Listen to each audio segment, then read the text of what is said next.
I'm Trevor Fedele, the director over at MXL Mics. I oversee everything from sales and marketing to product development, project management, all of that good stuff. I come from a traditional audio engineering background, touring musician, all of that. And yeah, I ended up working in the industry with a few different startups and landed at MXL after a few other projects. And MXL has been around for about 30 years now. Um, we broke into the market really bringing microphones to consumers at a lower price point right when the home recording boom really took off. So, mid 90s, people were buying audio interfaces for the first time. They were recording in their house, and the market needed, a $99 solution because not everyone could afford, a $2,000-$3,000 mic. From then, we've expanded our product line. We At one time we had probably three times as many products as we have now, and we service everywhere from traditional studio recording, multimedia, podcasting, live streaming. We have a whole UCC division which oversees web conferencing and more connected technology. And yeah, we're evolving and growing still as 30 years later. That's very good. Now we are both recording on the BCD one. You have a silver. I have a black. I Um, do. is that a one off or is that like exclusive to a specific company? How does that work? So the silver one, I guess we can go full transparency on this because it's still COVID. Mm. Um, but I'd say last year in the summer was where I think a lot of us were still in this hopeful phase, and we were like, "Oh man, like things are getting better. Mm. It's not going to go haywire." So with one of our dealers in New York, Focus Camera, they really wanted to have their own exclusive BCD one, and Okay. it was over the summer. We decided, you guys are going to come out right around Christmas time with this thing just for you, and we ordered it and everything, but the world and increasing production times had a different game plan. So we've had a bit of a silent release, but this is available now. You can find it on Amazon or Focus Camera, Okay. and it's the same mic. It's just silver. Yeah. We have the black handle, but There you go. you Now, know, what do you prefer? Do you prefer the filter or not? when I am podcasting and talking to somebody, I keep the filter on. I think Okay. just because I I'm not always the as much as I like to be, I'm not always the most consistent with how close or far away I am from a mic. Exactly. So it's a little bit of my guide. Hmm. Um, it definitely, takes a little bit away from the top end. So if you can get away without it, it's good. But for podcasting, especially, it's, much safer to keep it on there. Yeah, I notice if you're really close up on this thing, it really gets a little bassy too. That's pretty cool. It's Yeah, like we you have can some almost do like voiceover a, people. it's almost like you can do a smooth jazz like radio show in the evening or something like that. You're It's in here with the BCD one. here's the thing, right? Because I did an A/B test of this microphone with the Personas PD70. Hmm. And a lot of people commented on that video and they basically said they really couldn't tell the difference. And after that video, that was when I actually started using this microphone in some podcasting and also some Zoom calls just, for my day gig as well. And it has a really good quality to it. Like I said previously, it is super light, about 1.26 pounds, which Hmm. that was something that just had me sort of I was weirded out a little bit because I really wanted to rock this on a boom arm, but I just got a desk stand to really use it with. But I'm impressed with this microphone because it's below the $300 mark. I think that's good. Hmm. I think people who are trying to get into podcasting and they want to spend about less than $200 on a microphone, this is definitely in the cards. During the lockdown, I guess we've been going into this, it's over a year. Have Yeah. you seen an uptick in this microphone over the last, during lockdown? Yeah. Every So when the lockdown started, from a manufacturer perspective, our first reaction was panic. because we, I mean, our factory is in China, so Hmm. our factory actually closed and was on lockdown long before most people in America even knew the word COVID. Wow. Um, so we already knew, from it was, NAM 2020 was when we got back, and of course everyone gets sick after NAM, and our Mhm. CEO was like, "Hey, make sure you guys don't have COVID," and we're like, "What's COVID?" Fast forward, we start checking inventory levels, and Right. February was me sitting there saying, "Okay, how long could I run with what we have in the US?" And the first thing that came to mind was, okay, any a USB mic, these are going to be high demand. Mhm. Um, sorry, USB or web conferencing, but then all of a sudden, podcasting we kind of expected, but not at the wave that it did. But then home audio was a huge boom too. So March was an eerie month for everybody, and then April hit, and just we start getting these massive orders from people that we were not expecting. So I thought I was going to have BCD ones in stock through October, and we were sold out by June. It Wow. ended up being the same story with every other company. And, since then, like going into the holidays and everything, we didn't have much, but it became everybody started a podcast. I mean, every companies were It's doing, true. like, the other market that people don't realize is large corporations do it internally to keep their Yeah. employees in sync. Hmm.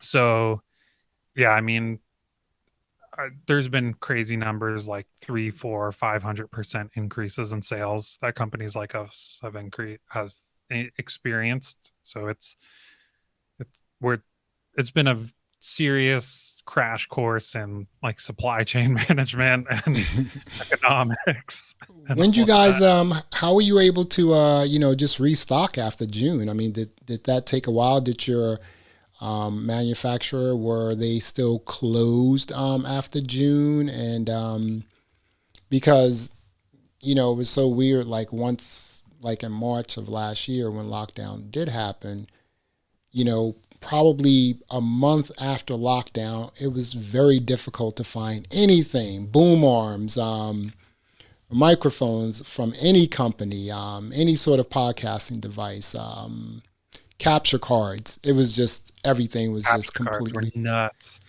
Anything we had people right. we had other companies calling us asking if we had like leftover USB chips and Mm, things. And it's still, I mean, there was a summit this week with I think representatives from Apple, Ford, and a few other companies because these it's not only COVID, but there was an increase in demand across the entire market. So like regular little things like headphone adapters right. were taking 52 weeks to get in Hmm. stock. Yeah. Um, but to answer your question, we're still not at a I would call it recovered state. Wow. Um, Okay. I have we have inventory on BCD ones for the first time in a long time.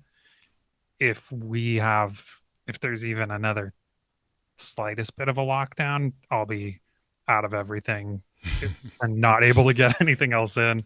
Right. So, I mean, it's every kind of manufacturer. It's bike manufacturers, it's Yeah. car manufacturers. We're just playing catch up right now. Yeah. It's across the Um, board. and everyone, I mean, people call and they get upset, but like when with USB mics, especially people are like, oh, I can't believe you guys don't have them. And we're like, nobody in the world has them. No one. So, Let me ask you this here.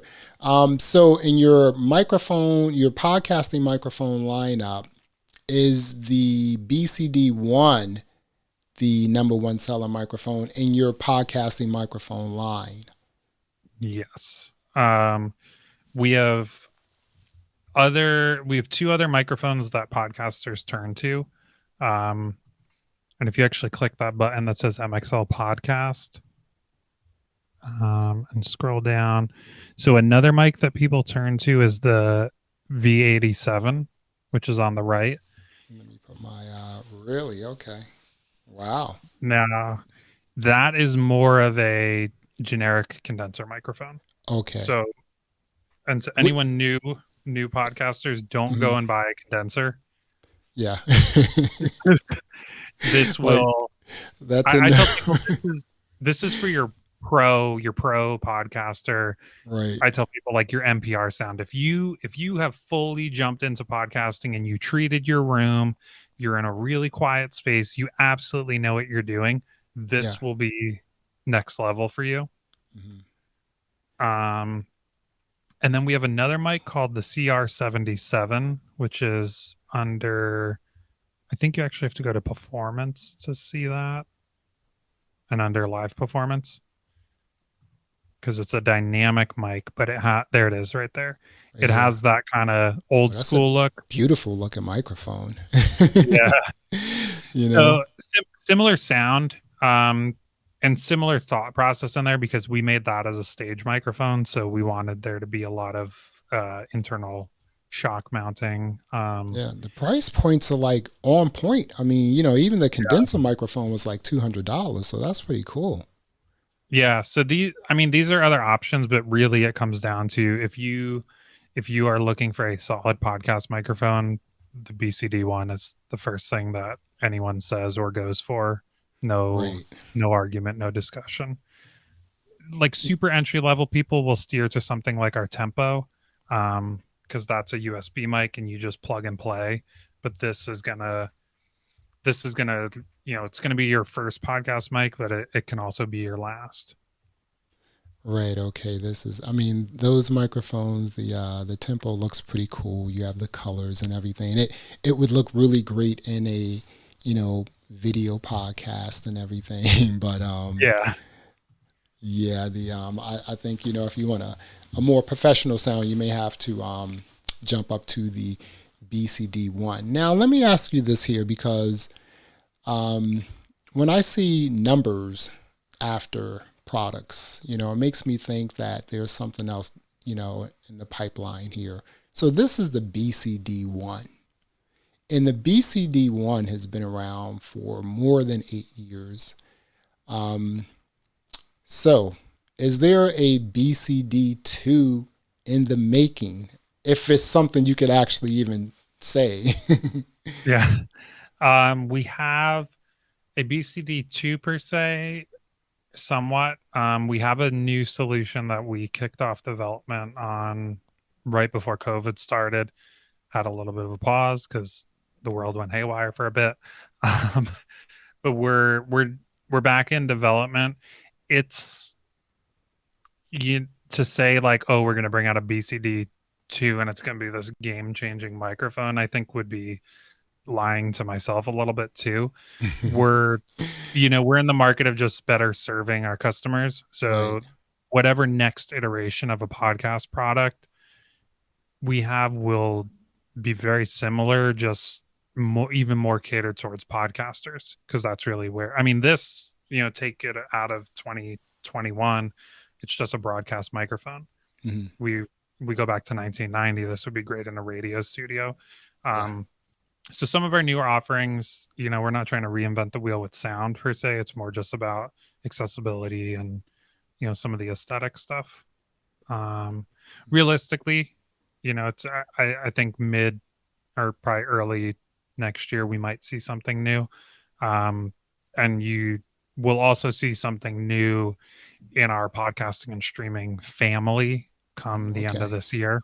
Right. That's pretty It's not cool. a BCD2 per se, but Hmm. yeah, we're keeping busy. When you're using your BCD1, what sort of processing do you use? I typically go for, if it's me or if it's just a general podcast, I'm a pretty simple, just hit it with some EQ and compression Hmm. kind of person. Usually I'm doing editing and things of that nature too, so I'm not going to automatically throw a noise gate on there unless I have to. Hmm. And then EQ wise, I mean, I always, being an audio engineer, I think we just are, it's baked into our brain to pull out some low mids, bring up the Right. lows a little and bring up the Exactly. highs. We like to Um, play with things. yeah. And you then know. as an engineer, I mean, most of my work still is like a mastering engineer. So I live Hmm. in the world of being very delicate with compressors. But when it comes to like vocals or a podcast, I'll slam it usually.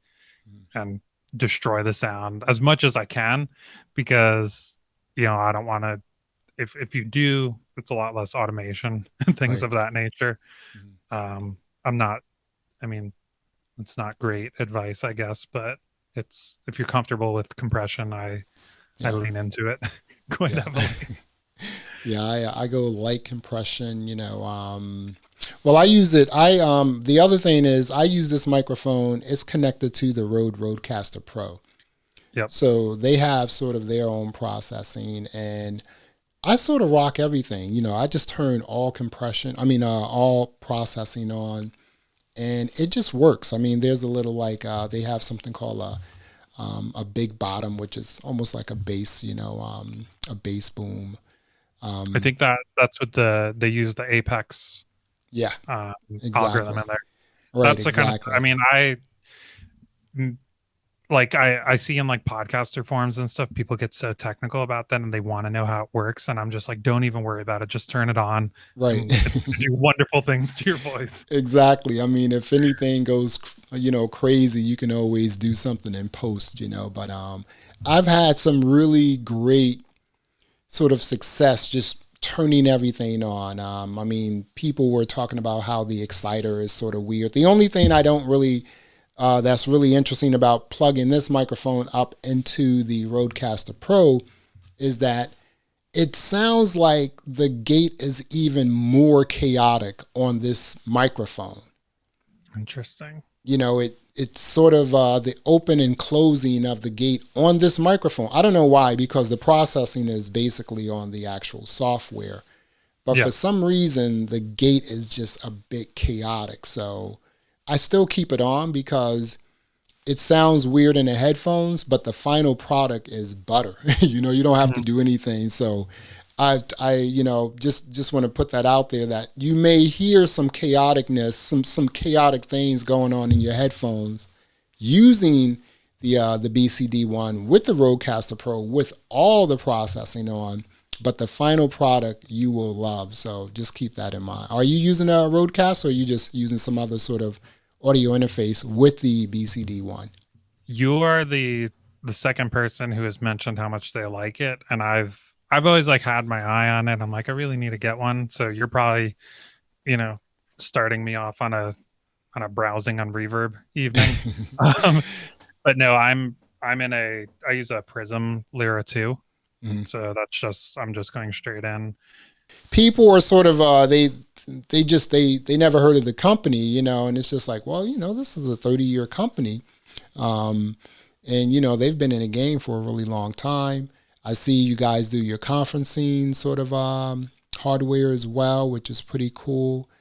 Um, do you think that are there some other products sort of like boom arms and just other devices and that you can use with microphones that you guys may come out with? Yeah. Well, so we have a boom arm that's right here, the Hmm. BCD stand. Okay. That's kind of our go-to boom, and then we do have a new boom coming this summer. Um, so that hasn't even been announced yet. We actually we had a naming meeting before I got on here. That's Which right, acronym are you going to use for this one? exactly. Right. How many different ways can we say MXL arm?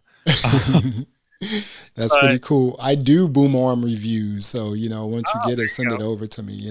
People are into boom arms. It's just like I've had probably 6 or 7 boom arms, and there is a big difference with boom arms. People just don't understand that. I mean, are you doing scissor boom arms? Are you doing tube boom arms?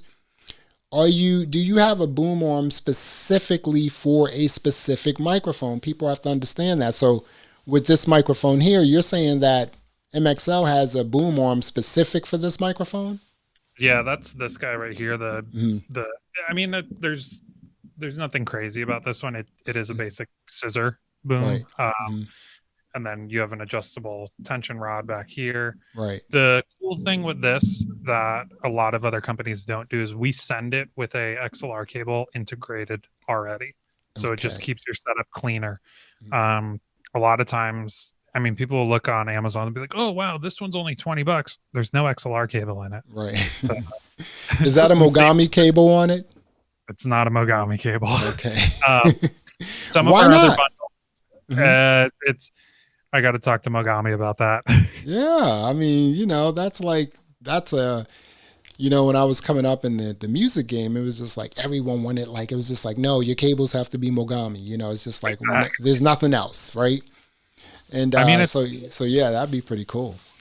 we have I mean, since we share facilities, most of our mics internally, so all the cabling that is actually used within the mic is Mogami cable. Hmm. So even what we're using to connect the capsule to the output, and then in our tube mics, so we have three higher end tube mics: the Revelation 2, the V69M, and the Genesis. Those all come with Mogami tube cables. Hmm. Um, and that's just, that's the benefit of being the same company. We can just pop them in the box. Exactly.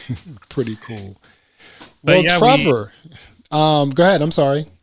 oh no, I was going to say the BCD stand that we have here works. I mean, people use it also with the 990, with the 770.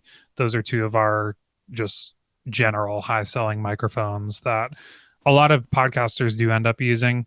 Um, and then the new one that we're coming out with is going to be compatible with everything from our, big clunky tube mics down to the BCD one.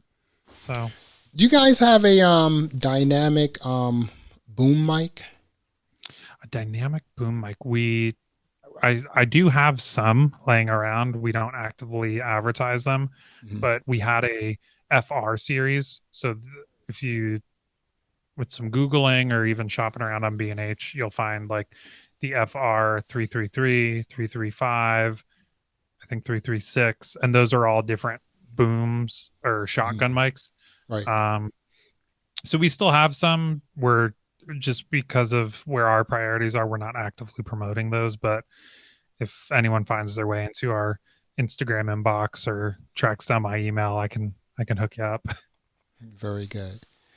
Well, Trevor from MXL Microphones, it was really cool talking to you. Take us out of here, give us your social, and let us know if there is a specific place where we should shop for the BCD1 podcasting microphone. Um, so MXL Mics, you can find us on Facebook, Instagram, YouTube, Twitter, LinkedIn. We do have a TikTok. We don't do much with it yet. We also, you can go on our website, really great place to find us. And if you guys are perusing around on LinkedIn or anything, you can find me on there. As far as where to buy these, all of our major dealers, you'll find them on Amazon, B&H, BSW, really cool shop out of Washington. They're all radio and broadcast products. Yeah. Mhm. Focus cameras, where you can get the exclusive silver one. Guitar Center.